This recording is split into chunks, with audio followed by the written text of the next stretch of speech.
Hello বন্ধুরা, আজ সবাই রিকোয়েস্টে আমি কড়াইশুঁটির কচুরির ভিডিও তোমাদেরকে দেখাবো। আমার হোয়াটসঅ্যাপে অনেকে আছে, তো তারা অনেক রিকোয়েস্ট করেছিল, তো তার জন্যই বানাচ্ছি। এর আগে অনেকদিন খেয়েছি, বাট ভিডিও করা হয়নি। তো প্রথমে কড়াইশুঁটিগুলো আমরা সেদ্ধ করে নেব। খুব সেদ্ধ হবে না, জাস্ট গ্রিন গ্রিন থাকবে। আর এরপরে আমরা এটা মিক্সিতে বেটে নেব, ঠিক এমন। বেশি বাটলে মানে বেশি কম বাটা হলে দানা দানা থাকলে অসুবিধা হবে। তো এরপর আমরা কড়াইয়ে তেল দিয়ে ওটাকে ভালো করে নেড়ে নেব, ভালো করে নাড়তেই থাকবো। আর আমি একটা ভাজা গুঁড়ো মশলা বানিয়েছিলাম, 1 স্পুন জোয়ান, 2 স্পুন মৌরি,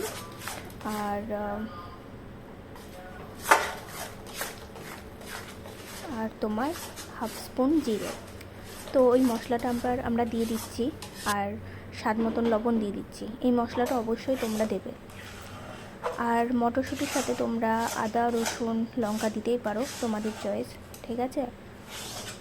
এটা নিরামিষভাবে বানাচ্ছি, তো তাই দেখালাম। আর আমি এর আগে আদা একটু, 2 কোয়া রসুন আর লঙ্কা দিয়েছিলাম।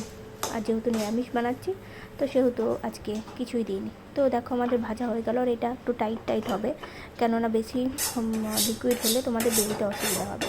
জাস্ট একদম টাইট টাইট হবে, দেখে নাও পুরো ভিডিওর মতন। তো এরপরে তোমরা কি করবে, এটা একটু ঠান্ডা হতে দেবে। ফ্যানের হাওয়া রাখবে না, তাহলে শুকিয়ে যাবে। জাস্ট ঠান্ডা হতে। এরপরে আমরা জলের মধ্যে একটু চিনি নিয়ে নিলাম, আর ময়দা নিচ্ছি। তোমাদের মাপ মতন ময়দা নেবে, আর চিনিটা ভালো করে গুলে নেবে। এটা তোমরা লুচি করলেও ট্রাই করতে পারো, এটা ভালো লাগে। এরপরে ময়দা তোমরা তোমাদের যেরকম পরিমাণ মতন নেবে সেরকম। এরপরে আমরা সাদা তেল দিয়ে দিচ্ছি ময়দার মধ্যে, হালকা হালকা করে মাখিয়ে নেব। এরপর আমরা ঘি অ্যাড করব। ঘি তোমরা 2 স্পুন মতন দিতে পারো, আমরা ওরকম দিয়েছি। এরপরে ঘিটা, সাদা তেলটা ময়দার মধ্যে ভালো করে মাখিয়ে নিতে হবে।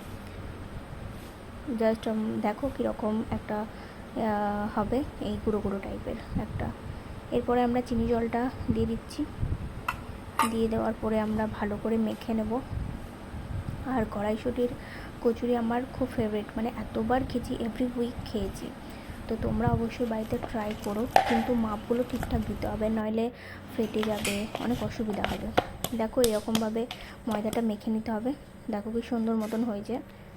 অনেকটা বেলার উপরেও ডিপেন্ড করে, বেলার ওপরে, মাখানোর ওপরে। সব কিছুই যে না যেমন তেমন করে নিলাম সেরকম নয়। এটা একটু মানে ইজি আছে, কিন্তু তার মধ্যে একটু টাফ আছে, বেরিয়ে যাওয়াটা হচ্ছে প্রবলেম। এরপর আমরা লেচি কেটে নিচ্ছি। লেচি কেটে নেওয়ার পরে গোল গোল মানে করে নিচ্ছি খাপের মতন। এরপরে আমরা যে কড়াইশুঁটিটা সেদ্ধ করে মশলা দিয়ে করে রেখেছিলাম, তো ওটা আমরা গোল গোল করে এর মধ্যে ভরে মুখটা মেরে নেব, ঠিক এরকম।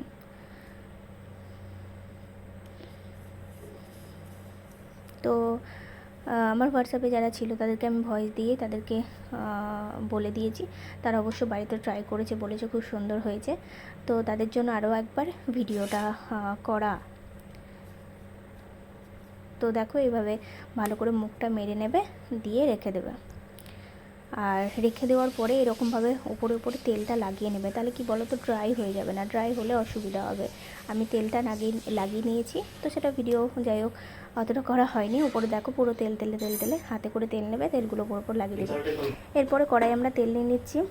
আর যাই হোক বেলাটা আমার ঠিকঠাক হয় না, তো বেলে দিচ্ছে। দেখো যদি মানে দানা দানা থাকে তাহলে এইভাবে ওপরে বেরিয়ে যাবে, ফেটেও যেতে পারে। তো সেইভাবে মাখাবার, সেইভাবে পুরটা ভরবে। তো কড়াইয়ে তেল দেওয়ার পরে আমরা কচুরিটা ভেজে নিচ্ছি। দেখো হালকা হালকা করে ভাজবে, ফুলবে। কোনোটা হয়তো ফুলবে না, দেখো এগুলো খুব সুন্দরভাবে ফুলেছে। আর খুব কড়া করবে না, একটু জাস্ট মানে ঠিক এরকম টাইপের হবে। দেখো আমাদের কিন্তু জাস্ট বেরিয়ে যায়নি, পুরো যেমনকার তেমনই আছে। দেখো সবুজ সবুজ খুব সুন্দর কড়াইশুঁটির কচুরি আমরা ভেজে নিচ্ছি। এক দুটো ফুলবে না, কিন্তু বেশিরভাগটা সবটাই ফুলবে। তুমি ঠিকঠাক করে তোমরা ভাজবে। দেখো এটা খুব সুন্দর ফুলেছে। আমাদের দেখো ফেটে বেরিয়েও যায়নি যে না বেরিয়ে পুরো তেলটা নষ্ট হয়ে গেছে, সেরকম হয়নি। এটা কিন্তু তোমাদেরকে ঠিকঠাকভাবে ময়দাটা মাখতে হবে। মটরশুঁটির এই কড়াইশুঁটির পুরটা, মটরশুঁটিও বলে, কড়াইশুঁটির পুরটা ভালোভাবে টাইট করতে হবে, তাহলেই ঠিক হয়ে যাবে। এমন নয় যে পারবে না, হ্যাঁ খুব ইজি। তার মধ্যে একটু একটু ঠিকঠাক করলেই ঠিকঠাক হয়ে যাবে। টাফ তো অবশ্যই আছে সব কিছুই। দেখো মানে দেখতে এত সুন্দর লাগে না, পুরো গ্রিনে গ্রিনে। তো আমার খুব ভালো লাগে খেতে। আর আমি তো প্রত্যেক সপ্তাহে এখন ট্রাই করেছি, তোমরাও একদিন ট্রাই করো, ভালো লাগবে। দেখো আমাদের ভাজা হয়ে গেছে, আমাদের 30 পিস মতন হয়েছিল। দেখো আমাদের সব ভাজা হয়ে গেছে। তো তোমরাও বাড়িতে ট্রাই করো আর বলো কেমন হয়েছে। আমার তো খুব ইয়াম্মি লাগে। এর সাথে আমি চিকেন বানিয়েছিলাম, তো এর সাথে চিকেন খেয়েছিলাম। তোমরা আলুর দম যেটা খুশি বানিয়ে খেতে পারো।